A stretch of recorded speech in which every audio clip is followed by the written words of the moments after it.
How you doing today, tonight, whenever you're seeing this? Man, welcome to the Miklasz Show here on YouTube today on this Tuesday. I'm recording this. It's just short of 5 p.m. Later than I wanted to do this. I apologize for the delay. I try to be more consistent on, my video times when they drop, when I put them online at YouTube. But sometimes I get headaches and it doesn't work out. Oh, when I say I get headaches, my health is fine. But today I had a massive headache. Um, and I put on my lab coat to do research because I was trying to solve the mystery of Nolan Gorman. And actually, there's no mystery, but there's just so much information. There's just so much to try to get my head aligned with his performance and what's most important. And the thing of it is, what I found out after putting myself through the ringer and getting a massive headache, I found out it's probably the stuff we all expect to know or to learn in terms of when Gorman is really bad, what's going on. When he's pretty good or really good, well, what's responsible for making that happen? I wore my Babe Ruth St. Mary's Industrial School for boys cap. That was his high school team when his father put the wayward young Babe, who was running the streets and being a bad kid, he sent him over to St. Mary's Industrial School for boys, and Babe turned everything around. Next thing you know, he's not too long after that, he's hitting home runs for the Yankees. Well, the Red Sox, then the Yankees.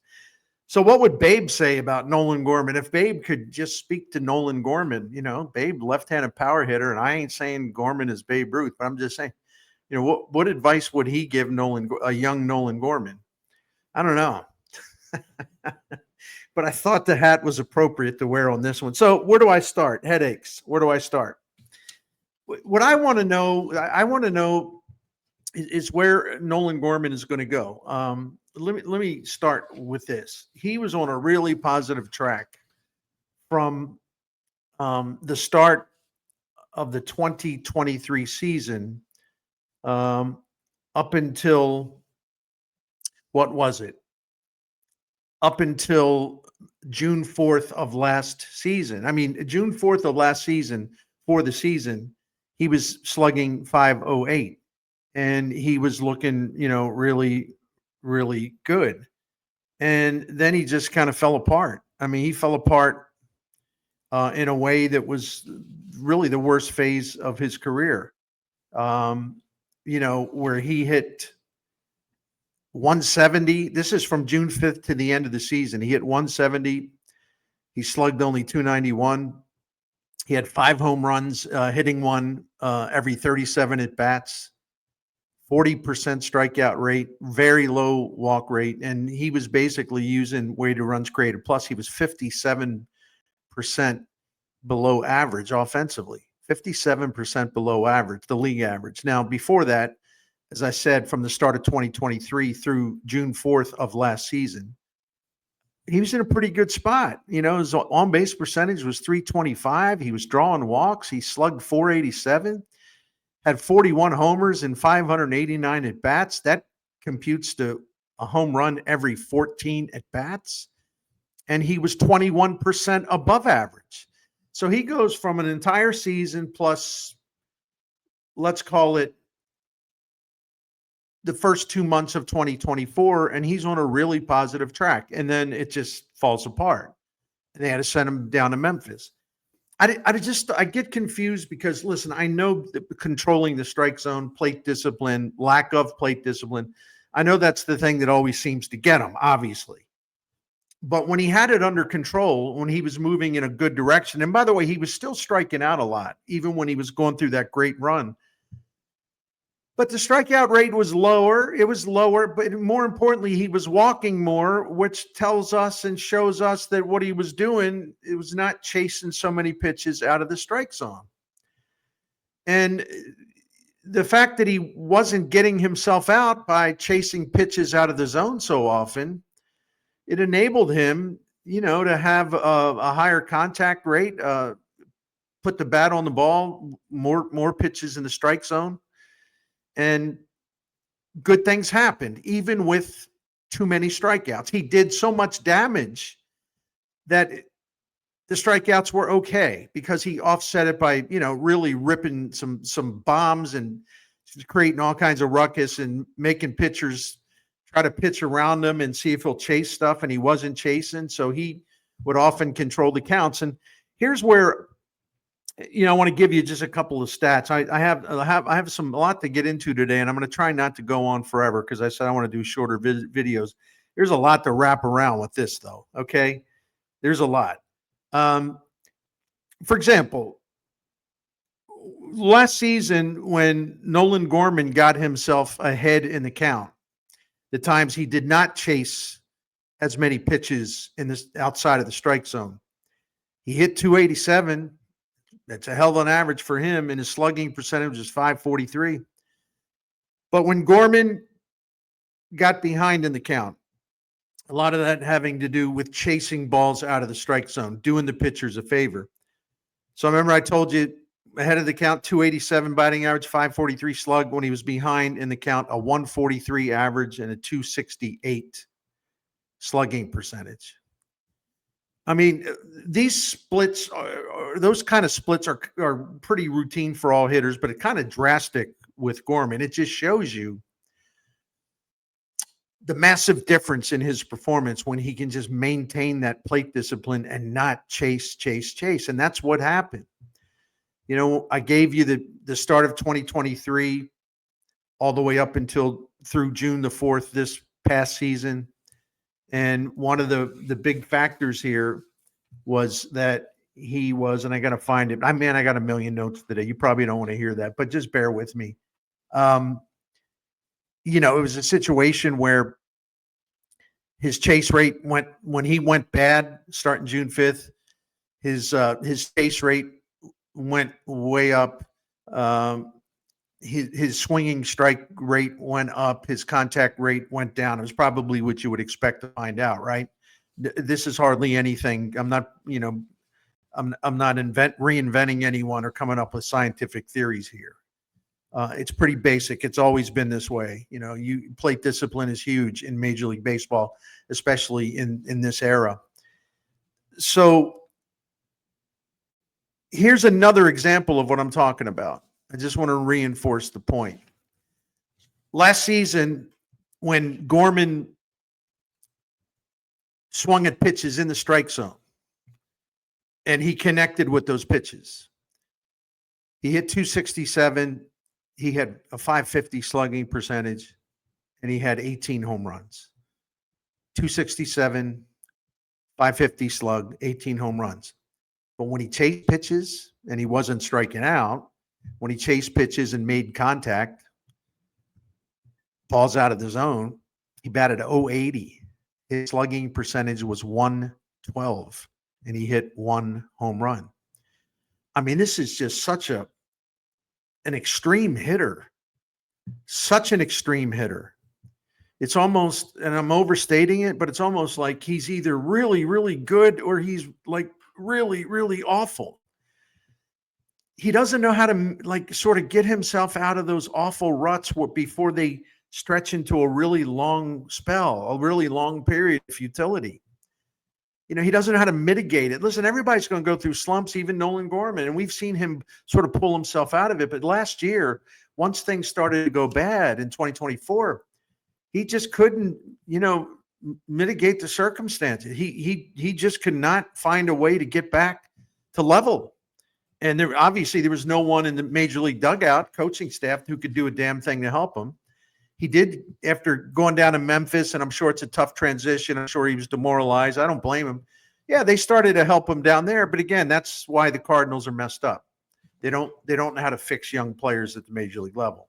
I'm hoping the new batting coach Brant Brown will have something to do with that. I think, he sort of he does have a good track record of helping young hitters.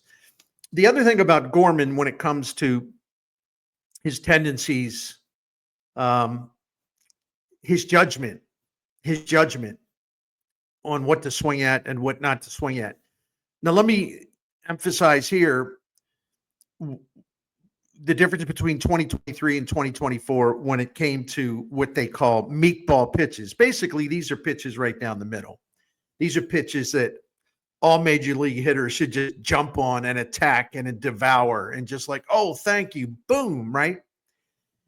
The thing about Gorman, another mystifying thing, in 2023, when a pitcher served him up a meatball, right? He swung at it 90% of the time. But in 2024, when he went bad, Gorman swung at those juicy meatball pitches a little less than 80% of the time. And that's a big deal. So what was he waiting for? What was he looking for? You know, what was it that he thought he was getting? Why can't he? It's easy for me to say, listen, man, hitting is hard. It's easy for all of us to say, but he's watching the pitcher. He's watching it come out of his hand, and he's got to have a sense that it's looking good and it's kind of coming right down the pipe, right? And he just stood there a lot or too often, and he watched. And, you know, Gorman was really, really good at hitting those meatball pitches, right? I had the numbers, and, you know, you'll have to trust me for it. They were outstanding. Like, he does tremendous damage when he actually swings at a meatball and makes contact with it. Pardon the cliche, but it's proverbial night and day, right? It really is. Another thing I want to talk about, I'm trying to identify like exactly what he's got to do here. And can he do it? And can the new batting coach, Brant Brown, help him do it? Brendan Donovan was telling John Dent of MLB.com, you know, he spent some time with Gorman recently. Gorman got married on New Year's Eve, and congratulations. And Donovan was down there, you know, for the wedding. And he was telling John Dent, he said, boy, Gorman, you know, Gorman is just excited. You know, he's working hard. He's excited. He's in a good spot right now. And, you know, he also implied that the new hitting coach was really helping him. It's easy to say that in the offseason, but I still like hearing that Gorman is in a good spot, sort of gathering himself, sort of putting himself back together. I don't know if it'll carry over into real baseball once the regular season begins, but I still would rather hear that than hear something else. Not that Brendan Donovan would say, well, you know, he's really messed up. He's down in the dumps. I get it, right? I get it. So it's okay to be a little skeptical of that. But there's another huge key, and this is a huge, huge key. And I'm going to give you a great, I think, before and after look at Nolan Gorman. You know, in 2023, he had a really good season for a second-year player, right, who was 23 years old. He hit 27 home runs. He had a .487 slugging percentage. He cleared the bar in terms of being above average, the league average offensively. But again, we're talking about a guy who was in his age 23 season. I mean, that's a really good season for that age. So one of the reasons why he was so good or better in 2023, when he was a rookie, when he really had his problems in 2022, pitchers were throwing high stuff. They were throwing four-seam fastballs up in the zone. Well, he worked all winter going into 2023 to get a handle on that, and he did. He did a really, really good job. In 2023, now, listen, I hate to give you some wonky stuff here, but all you got to listen to is the bottom line. You know, StatCast has a thing called run value, and basically is how does a hitter perform against every kind of pitch. I'm focusing strictly on the four-seam fastball because it is a humongous difference between 2023 and 24. In 2023, Nolan Gorman had a run value of plus 11. Now, what does that mean? He was tied for 28th among 270 hitters that had saw enough pitches to qualify for, you know, this leaderboard, so to speak. So he was in the top 30 of all major league hitters at hitting fastballs, four-seam fastballs. He had a 261 average and a 500 slugging percentage. That's really good. And he was hitting a lot of stuff that was up in the zone.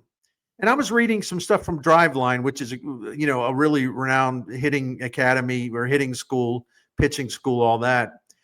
And they were, a lot of their instructors say, it's always good to swing at those high pitches, because if you do the high pitches, as opposed to going after stuff really low in the zone, the stuff really low in the zone, if it's got late action, it's basically going to be down by your ankles. But when a pitch is starting to come in high and it looks pretty good, if it's going to drop, unlike the low pitches that drop out of the strike zone, a high pitch, especially a fastball coming at you, if it's got late action that it drops in the zone, well, it's in your wheelhouse, man. And so Gorman seemed to learn from that. He got some good advice and practiced it and followed up on it. And he was one of the best hitters in the majors at attacking four-seam fastballs in 2023. Headache time. I don't understand why his performance against four-seam fastballs just fell apart last year. It's amazing. It's a shame, because he put in all that work and he got so much better, because they thought they could keep getting him out and, messing him up with four-seam fastballs in 2023. And he got the best end of that. He won that fight against the pitchers. But in 2024, remember I told you he was a plus 11 run value against four-seam fastballs in 2023. In 2024, he was a minus 12. So he goes from a plus 3 to a minus 12 rating. And he ranked, instead of ranking tied for 28th in the majors against four-seam fastballs, last season, he ranked number 249 against four-seam fastballs. 249 out of 256 hitters. I mean, how does that happen? I don't. It's the same pitch, right? Maybe bad habits, maybe chasing stuff, maybe not swinging at enough of them. I don't know. I don't know. But in 23, he hit 261 and slugged 500 against four-seam fastballs. In 2024, his batting average was 100 points lower, and his slugging percentage was down by 235 points to 265. I mean, he's up there, man. He's on top of it, right? He's on top of it. And then he just falls off the face of the earth on the same pitch a year later. Let me see what else here, because then I want to go into a little bit of a different area. It's all related, trust me. Since Gorman came to the majors, we look at strikeout rates, he's got the fourth highest strikeout rate among major league hitters, right? Joey Gallo at 41%, Jose Siri at 36%, Patrick Wisdom at 35%, and then Nolan Gorman at 34%. And my question, what I thought is like, okay, what happens when you have a guy, and this is only common, the big time strikeout rates became a thing a while back. It wasn't always like this, as you know. So I thought, well, there's got to be some examples of some hitters who actually overcome that and go on to either have a few or a lot of really good years. The rest of their career really shapes up. And Gorman does have age on his side. And there are some examples. And I would like to tell you those examples if I can find the right sheet. Let me see here. Here we go. Thank you. I'll give you some examples. Doing some research. It took a long time, but I found at least some examples of this. I'm not saying it's all the examples, but I found some with players whose names you would recognize. Ronald Acuna Jr. with the Braves. He lowered his strikeout rate, and everything just kind of clicked in for him, right? Brendan Rodgers out in Colorado, same thing. As a rookie, man, big time, big, huge, ugly strikeout rate. He cut way down on it, got it to a reasonable level, and he took off as a hitter. You know who's a good example closer to home? And I know he's a right-handed hitter and he's not a left-handed hitter. You know, Willie Adames, who was kind of a burr, the shortstop for the Brewers, who was kind of a burr on all the teams that the Brewers played against. I like the way he plays. Willie Adames was a strikeout mess early in his career, right? But he started to bring it down, like down, down, down, down. It was gradual, right? It was gradual. And by the time he got to last year, when he was, gearing up for free agency, he brought that thing down to a reasonable level. And he had a really good all-around performance offensively in 2024. And then he cashed in with a huge free agent deal with San Francisco Giants. But that didn't happen from one season to the next. He was gradually improving in that area. He sort of figured it out. And he was a little older than Gorman is now. Like he got on this a little earlier so he could make the improvements slowly, steadily, but surely. So Adames is a great example of someone who conquered this.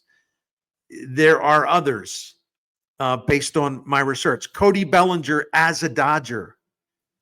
You know, he had a lot of swing and miss, a lot of strikeouts in his game, but worked to smooth that out and lower his swing and miss and his strikeout rate. And then he turned into the National League MVP in 2019.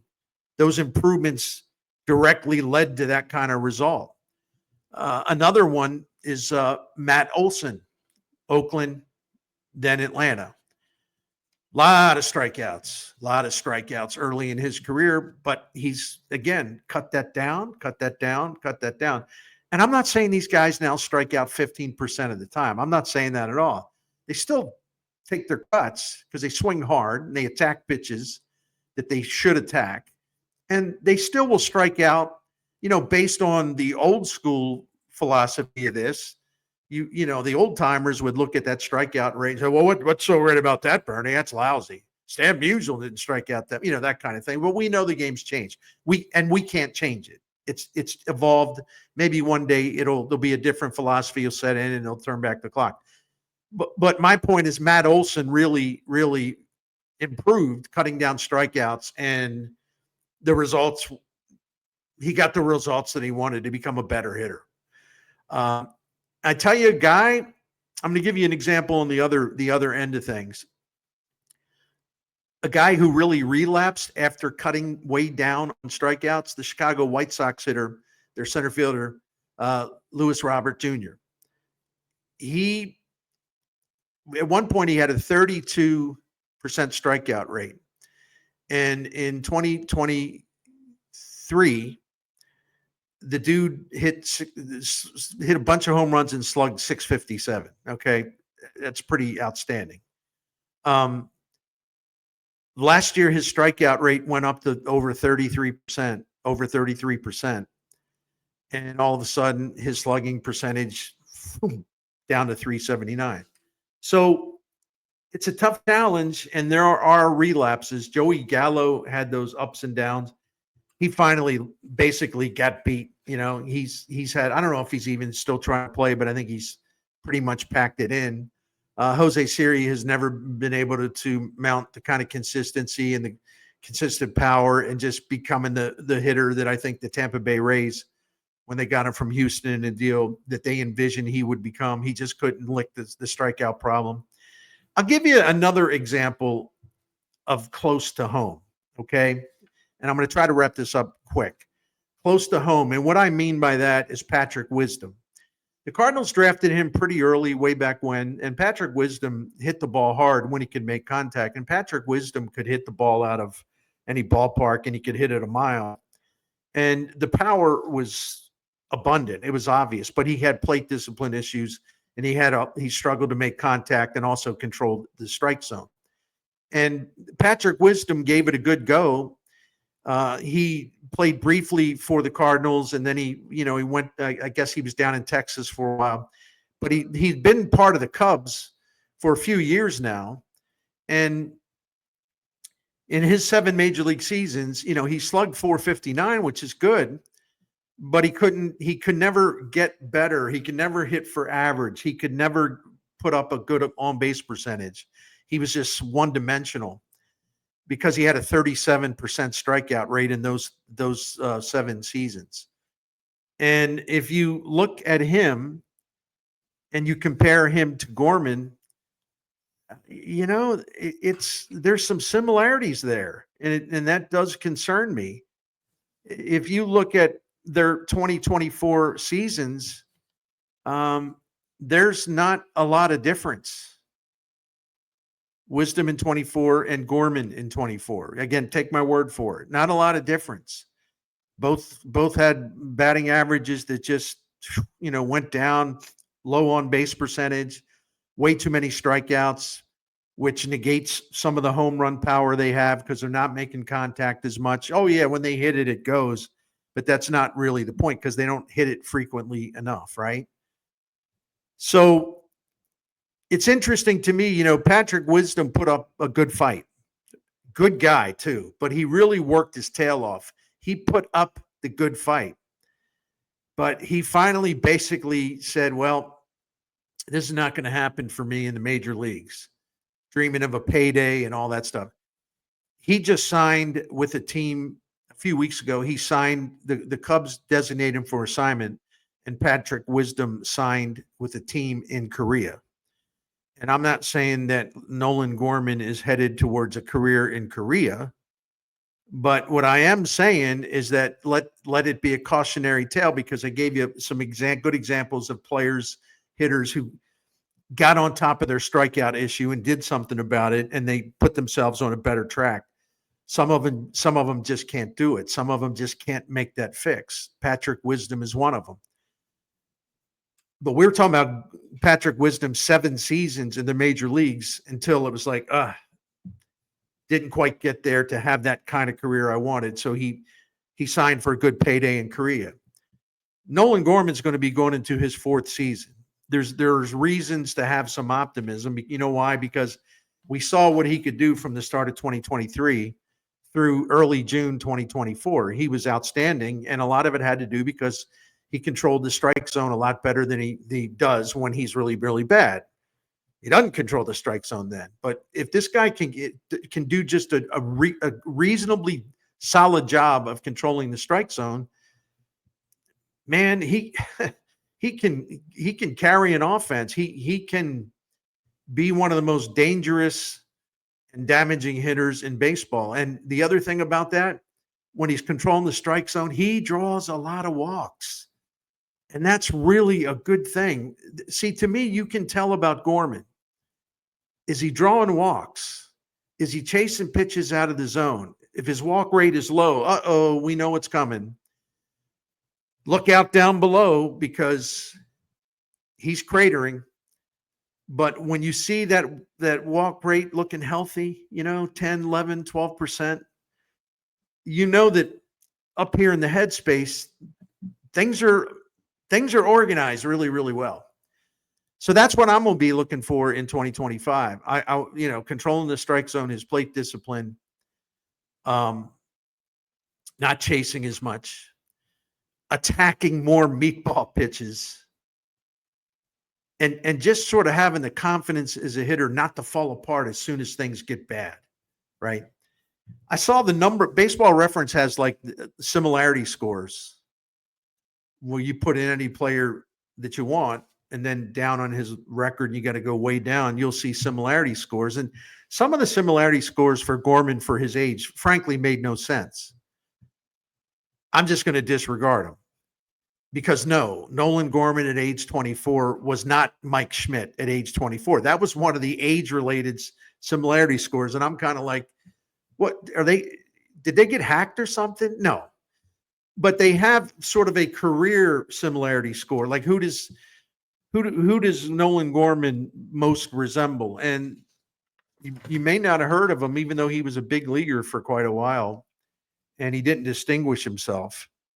But his number one similarity score is someone, no disrespect meant, named Eric Munson. He played 9 seasons for 4 different teams, most of those seasons were with Detroit. And he ended his major league average 2000, by the way, from 2000 through 2007. He ended his career 9 seasons. Looks more like 8 seasons to me, with a 214 average, 289 on base percentage, 394 slug. My point being, if Gorman can't fix what he's doing, he fixed it once before. He fixed it going into 2023.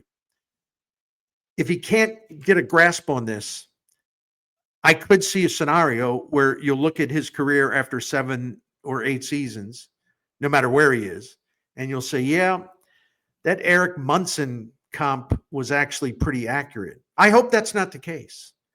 I want to believe in Nolan Gorman. I really, really do. So he is so important to the Cardinals' future. I don't have to tell you that. And, you can growl and already declare him a massive failure. And, listen, I'm not declaring him anything. I'm just trying to break down what's up with him, what he needs to fix. And when he's going well, what breaks down on him. I'm just providing information about the stuff that has gone into his good phases and his awful phases. Can he find that medium? Can he do that?